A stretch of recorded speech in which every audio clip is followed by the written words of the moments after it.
सोडून देणं योग्य आहे हे माहीत असतं, पण तरीही ते इतकं दुखतं का? जर सोडून देणं इतकं चांगलं आहे तर मन का त्रास देतं? काल आपण लेटिंग गो डे 1 ला सुरुवात केली. मित्रांनो, लेटिंग गो डे 2 मध्ये तुमचं स्वागत आहे. आज आपण एक महत्त्वाचा प्रश्न समजून घेणार आहोत. सोडून देणं इतकं का दुखतं? जर तुम्हाला हे दुखणं जाणवत असेल तर तुम्ही कमकुवत नाही आहात, तर मनापासून जगत आहात.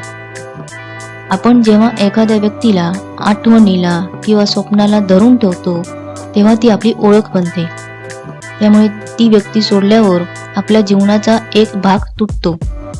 तुम्हाला त्या व्यक्तीची आठवण येते की त्या व्यक्तीसोबत तुम्ही स्वतःला बघता? सोडून देणं दुखतं कारण आपण त्या व्यक्तीसोबत आशा, अपेक्षा जोडलेल्या असतात आणि त्या तुटणं सर्वात जास्त निराशाजनक असतं. हे ऐकून स्वतःला दोष देऊ नका. हे दुखणं चुकीचं नाही, नैसर्गिक आहे. पण इथेच थांबलो तर वेदना वाढत जाते. सत्य हे आहे की सोडून देणं दुखत नाही. सोडून देताना आपण काहीतरी गमावण्यासारखं वाटतं. पण विचार करा, जे खरंच आपलं असतं ते आपल्याला वेदना देतं का? तुम्ही ज्याला धरून ठेवताय ते तुम्हाला शांतता देतायत की चकवतायत? आज एक साधी गोष्ट करा.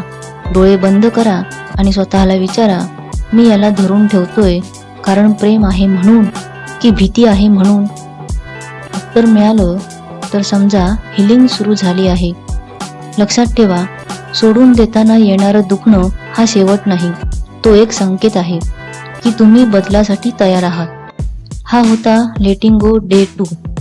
उद्या आपण पाहणार आहोत भूतकाळ सोडून देणं. जर हा व्हिडिओ तुमच्या मनाला भावला असेल तर लाईक करा, कमेंट्समध्ये लिहा मला समजायला लागले. सबस्क्राईब करा.